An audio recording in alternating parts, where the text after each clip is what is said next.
This week in the Edmonton Journal, a newspaper here in my province within Canada, there was an article written about a report from the Office of Child and Youth Advocate that's talking about youth who are in care in the province of Alberta. And one of the socialist representatives on the other side of the aisle made the comment, and she said, quote, "What we need to see with this government is more access to harm reduction." So this is in context to youth in care in the province of Alberta.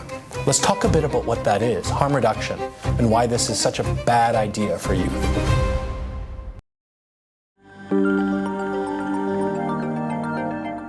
Harm reduction comes out of this idea where there was this failed war on drugs in North America and Reagan in the 1980s, and the idea that somehow we could end the supply of drugs into our communities. But it turns out that the drugs are too small, too dense, too valuable, and too profitable for those drug cartels who are trafficking in getting drugs in. So when it came as a policy that we couldn't successfully end the supply of drugs, then the policy response was, maybe what we can do is just limit harm to those who use drugs. If we look at a time in the late 80s, early 90s, communicable diseases like HIV/AIDS were really present, and this good intention of saying, if someone's going to use, we ought to make sure they don't harm themselves more, has escalated now. And it's borne out from the late 80s and early 90s to its logical end. And of all the jurisdictions in the world that have seen harm reduction make itself manifest, it has been absolutely uninhibited in its work in Canada. Harm reduction has made itself manifest to its logical end. And it stopped just being about needle cleanup or overdose reversal kits, and it made its way into something like drug consumption sites. Now, these drug consumption sites, also known as safe injection sites, the idea is that if someone's going to use, thered be someone there to reverse an overdose and be able to exchange needles so that they have clean needles in their use. The whole world has seen drug consumption sites as a policy on offer for, let's say, the last 20, 25 years. Since then, we have seen that there are approximately 50% of the world's total supply of safe injection sites or drug consumption sites right here in Canada. The rest of the world, approximately 7 billion people, have looked at this policy and said over and over again that increasing more and more drug consumption sites is not going to be an answer to the solution. If we look at drug consumption sites as a policy taken to its logical end, it escalates. And after the idea of a safe place to do drugs, there's the idea of safe drugs themselves. The policy now that harm reduction really means, when you hear that in Canada, is that there needs to be what they call, quote unquote, a safer supply of drugs. Safer supply is this idea of harm reduction, that people are overdosing on tainted or somehow dangerous drugs. If we could just get them a safer supply of drugs, that way they wouldn't end up overdosing.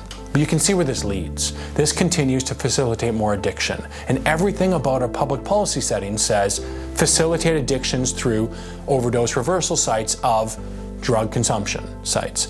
And everything about the public policy continues to escalate and say, if you just had a safer supply of drugs, you wouldn't have an addiction crisis. But this isn't the case. So-called safer supply is really unsafe supply. It's the idea that if you mass distribute this pharmaceutical grade, high potency, high quality opioid, it's hydromorphone is what's used in Canada, that's 5 times more powerful than heroin, then if you do that, you can displace the use of other drugs like fentanyl. The problem is that when somebody's in an active opioid addiction, they're not interested in using what the government or the wider public would consider a safe or safer supply. In reality, what ends up happening is the government has about $100 million worth of high-powered pharmaceutical-grade opioids like hydromorphone distributed onto our streets. And then once it's distributed onto our streets through pharmacies, at dispensaries, and given to those in active addiction, they take that and they trade it with drug cartels and drug dealers so that they can get the high-powered opioid fentanyl that is 100 times more powerful than the hydromorphone. And they continue to seek the very, very potent, high-powered opioid of fentanyl, which continues to produce overdoses. And in the process, what's happened is the government of Canada has used its $100 million to line the pockets and give us very consistent supply of high-powered opioids to drug cartels. Now, the evidence of this is pretty clear. We've been seeing it reported through reporters like Adam Zivo in the National Post. We see a number of physicians and those in healthcare in places like Vancouver and London, Ontario, speaking about this over and over again, that we know this diversion is happening. And we also know that the RCMP have had seizures of tens of thousands of pills in British Columbia, for example, where they know that they came from safe supply. It's the same drug, it's hydromorphone, and its purpose is to be repurposed into provinces like Alberta, Saskatchewan, and others across this country, and it makes its way into new users in addiction, where the drug pushers and the drug cartels create a whole new category of young Canadians that are addicted to so-called safe drugs, known as dillies on the street, and we take this tragic cycle of addiction and expand it tenfold across our entire country. And sadly, it's the government's funded government heroin that is producing this in the form of so-called safe supply. And that's why I call it what it truly is, unsafe supply. We've hit some of the big ones. There's drug consumption sites, there is unsafe supply, but the other one that they continue to push, the activists and the media continue to think is somehow a good idea, is decriminalization.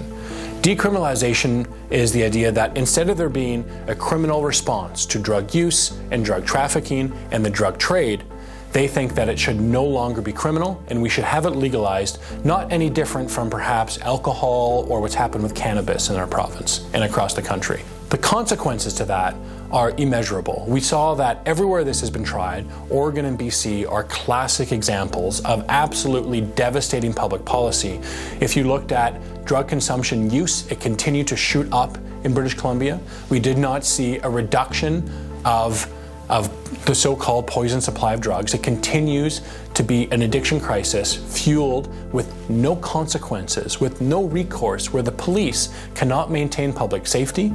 And also, we have no way of trying to get individuals who are harming themselves in their community because of their addiction into treatment. Decriminalization is a horrible idea because society naturally needs to have boundaries, and rules are good for public order, but they're also good for individuals, especially when you talk about these absolutely horrific drugs that create the carnage in one's life, never mind the public display of addiction like heroin and fentanyl and methamphetamine. And so decriminalization in British Columbia has been walked back to a degree, but I can tell you there are jurisdictions across the country that are still pushing for this, and there are advocates in academia and these lobby groups that continue to think that if you simply decriminalize, you'll take away the tragedy of addiction. And I can tell you, whether it's Justin Trudeau or drug cartel providing the drugs, it still has the same tragic consequence on your life, and it still has the same carnage in our communities. In Alberta, we are continuing to have a recovery-oriented system of care. The Alberta recovery model says, instead of facilitating addiction, we're able to get people healthy and get them help again.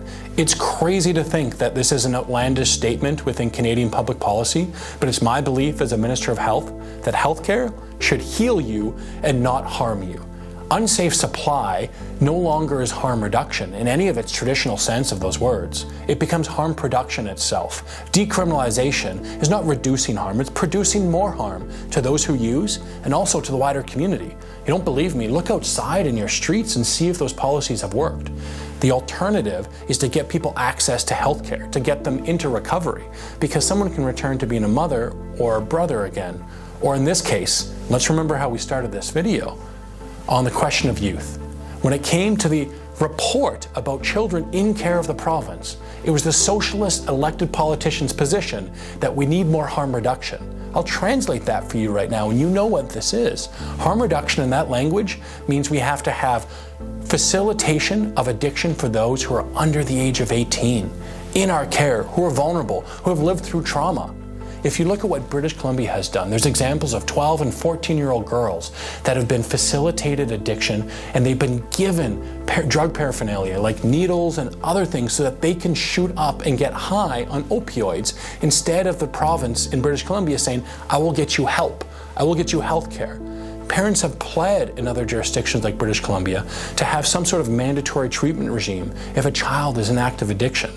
And instead, British Columbia's government, the one responsible for caring for those who are most vulnerable and the ones who are in their care, is, yeah, go for it. Let's facilitate that even more.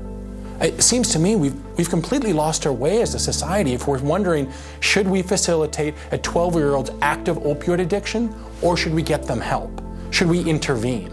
And this is the question that we have. Canada is strangely subject to the world's most radical policies on addiction. There is no jurisdiction in the world that has anything close to unsafe supply. There's no jurisdiction in the world that has kept any form of decriminalization when it comes to drugs. It seems that Canada continues to revisit this. We have over half of the world's drug consumption sites, of so-called safe injection sites, in Canada. We have a population of under 40 million. There are 7 billion people out there with all sorts of Western jurisdictions across Europe and North America that have not gone down this path. It's not a compromise that we should be making. The path forward isn't a middle road between the most radical policy of unsafe supply and recovery, and it's especially non-negotiable when we talk about our children. That should be beyond reproach, because the tragic carnage that comes from addiction is made all the more heartbreaking when it happens to someone's child, never mind your own. We need to stop this insane idea within Canada that we have to find some middle ground between the most radical position presented by the institutions of the media, woke radical activists in academia, or elected officials in jurisdictions like British Columbia. We're not negotiating with that. We shouldn't do it with adults. We should get them care and healthy again. We definitely shouldn't entertain this when it comes to our children.